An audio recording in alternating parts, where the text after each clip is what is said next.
ସାକ୍ଷାତକାର ଓ ଭାଷଣ କଳା। Second part. ପ୍ରାର୍ଥୀ କିପରି ଚୟନ କରାଯାଏ? ପ୍ରାର୍ଥୀ କିପରି ଚୟନ କରାଯାଏ? ଶିକ୍ଷାଗତ ଯୋଗ୍ୟତା, କାର୍ଯ୍ୟଦକ୍ଷତା ଆଦିକୁ ମାନଦଣ୍ଡ ରୂପେ ଗ୍ରହଣ କରାଯାଇ ପ୍ରାର୍ଥୀ ଚୟନ କରାଯାଏ। ପ୍ରାର୍ଥୀ କିପରି ଚୟନ କରାଯାଏ? ଶିକ୍ଷାଗତ ଯୋଗ୍ୟତା, କାର୍ଯ୍ୟଦକ୍ଷତା ଆଦିକୁ ମାନଦଣ୍ଡ ରୂପେ ଗ୍ରହଣ କରାଯାଇ ପ୍ରାର୍ଥୀ ଚୟନ କରାଯାଏ। କେଉଁମାନେ ସାକ୍ଷାତକାର ମାଧ୍ୟମରେ ପ୍ରାର୍ଥୀ ଚୟନ କରନ୍ତି? କିଏ ସାକ୍ଷାତକାର ମାଧ୍ୟମରେ ପ୍ରାର୍ଥୀ ଚୟନ କରନ୍ତି? କେଉଁମାନେ? ବଡ଼ ବଡ଼ କମ୍ପାନୀ, ସରକାରୀ ଅନୁଷ୍ଠାନ ସାକ୍ଷାତକାର ମାଧ୍ୟମରେ ପ୍ରାର୍ଥୀ ଚୟନ କରନ୍ତି। 13. ସଂରଚନାତ୍ମକ ସାକ୍ଷାତକାର କାହାକୁ କୁହାଯାଏ? ସଂରଚନାତ୍ମକ ସାକ୍ଷାତକାର ହେଉଛି ଯେଉଁ ସାକ୍ଷାତକାର ମାଧ୍ୟମରେ ସମସ୍ତ ପ୍ରତିଯୋଗୀଙ୍କୁ ଏକ ପ୍ରକାର ପ୍ରଶ୍ନ କରାଯାଇଥାଏ, ଏହାକୁ ସଂରଚନାତ୍ମକ ସାକ୍ଷାତକାର କୁହାଯାଏ।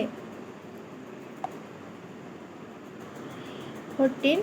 କେଉଁ ସାକ୍ଷାତକାରରେ ପ୍ରତିଯୋଗୀଙ୍କ ତୁଳନା କରିବା ସହଜ ହୁଏ? କେଉଁ ସାକ୍ଷାତକାରରେ ପ୍ରତିଯୋଗୀଙ୍କୁ ତୁଳନା କରିବା ସହଜ ହୋଇଥାଏ? କେଉଁ ସାକ୍ଷାତକାରରେ?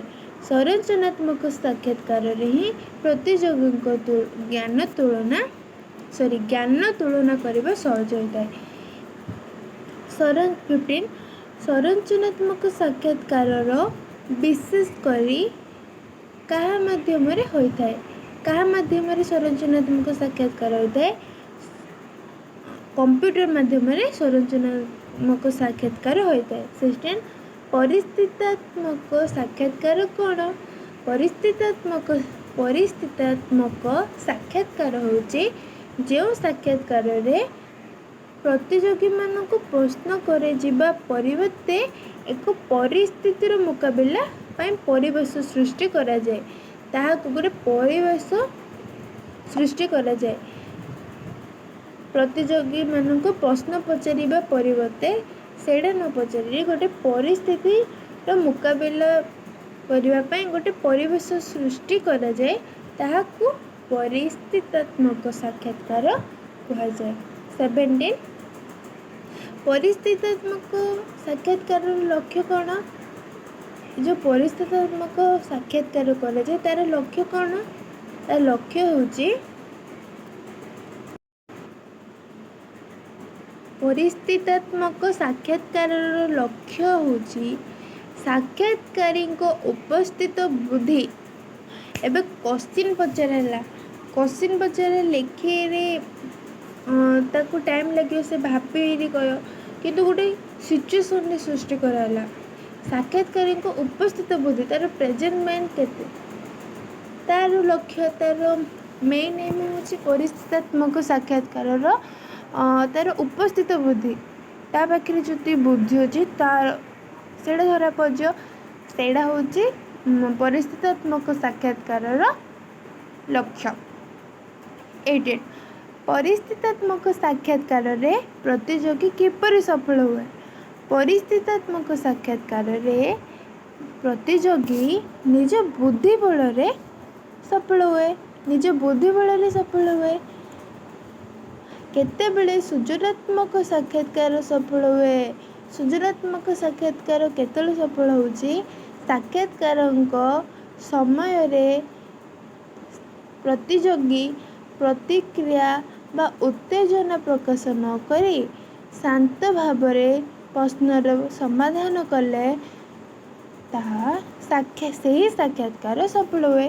ସେ ଉତ୍ତେଜିତ ନ ହୋଇ କିଛି ପ୍ରତିକ୍ରିୟା ଧାଇଁ କିଛି ନ କରି ଭାବିରି କହିବ। ଯଦି ଗୋଟେ କ୍ୱେଶ୍ଚିନ୍ ପଚାରିଲା ପରେ ସେ ଭାବିରି କହିବ, ତାହେଲେ ହିଁ ସେ ସୃଜନାତ୍ମକ ସାକ୍ଷାତକାରଟି ସଫଳ ହେବ। ଶାନ୍ତ ଭାବରେ ରହି ଭାବିରି କହିବ। ତାକୁ ଯଦି ଆସୁନଥିବ, ସେ କହିବ ନାଇଁ ମୋତେ ଏଇଟା ଆସୁନି, ଆଉ ନେକ୍ସଟ କ୍ୱେଶ୍ଚିନ୍ ପଚାରନ୍ତୁ। ଶାନ୍ତ ଭାବରେ କହିଲେ ସେଇ ସାକ୍ଷାତକାରଟି ସଫଳ ହୁଏ। 20. କେଉଁ ସାକ୍ଷାତକାରରେ ପ୍ରଶ୍ନର ଉତ୍ତର ଅପେକ୍ଷା ପ୍ରତିଯୋଗୀଙ୍କ ପ୍ରତିକ୍ରିୟା ପ୍ରଶ୍ନର ଉତ୍ତର ଅପେକ୍ଷା ପ୍ରତିଯୋଗୀଙ୍କ ପ୍ରତିକ୍ରିୟାଶୀଳ ମନୋଭାବକୁ ବିଶେଷଜ୍ଞ ମୂଲ୍ୟାଙ୍କନ କରନ୍ତି। ତାର ଉତ୍ତର ଅପେକ୍ଷା ପ୍ରତିକ୍ରିୟାଟାକୁ ବେଶୀ ମୂଲ୍ୟାଙ୍କନ କରନ୍ତି, ବେଶୀ ଦେଖନ୍ତି। କେଉଁ ସାକ୍ଷାତକାରରେ? ସୃଜନାତ୍ମକ ସାକ୍ଷାତକାରରେ। ବୁଝିଲା? 21 ସାକ୍ଷାତକାରରେ ପ୍ରଶ୍ନ କିପରି ନିର୍ଦ୍ଧାରିତ ହୁଏ? ସାକ୍ଷାତକାରରେ ପ୍ରଶ୍ନ କିପରି ନିର୍ଦ୍ଧାରିତ ହୁଏ? ସାକ୍ଷାତକାରରେ ବୃତ୍ତି ଅନୁସାରେ ପ୍ରଶ୍ନ ନିର୍ଦ୍ଧାରିତ ହୁଏ। ବୃତ୍ତି ଅନୁସାରେ ହିଁ ପ୍ରଶ୍ନ ନିର୍ଦ୍ଧାରିତ ହୁଏ। ସାକ୍ଷାତକାର କେତେ ପ୍ରକାର? ସାକ୍ଷାତକାର ପ୍ରତ୍ୟକ୍ଷ ସାକ୍ଷାତକାର ହୋଇପାରିବ, ପରୋକ୍ଷ ସାକ୍ଷାତକାର ହୋଇପାରିବ।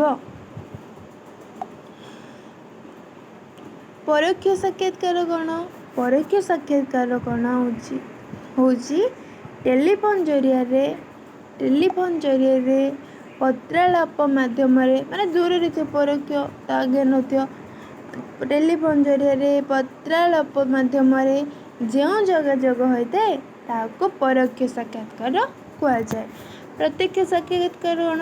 ମୁହାଁମୁହିଁ, ସାମ୍ନାସାମ୍ନି ସାକ୍ଷାତକାରକୁ ପ୍ରତ୍ୟକ୍ଷ ସାକ୍ଷାତକାର କୁହାଯାଏ।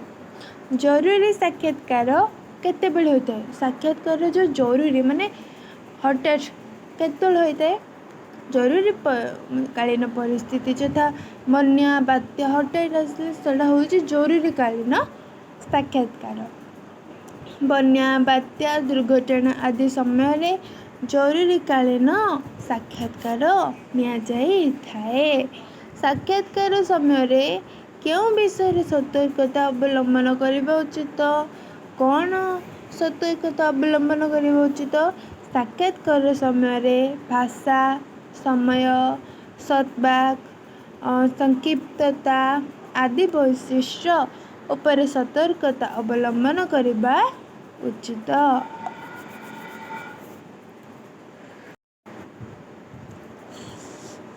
27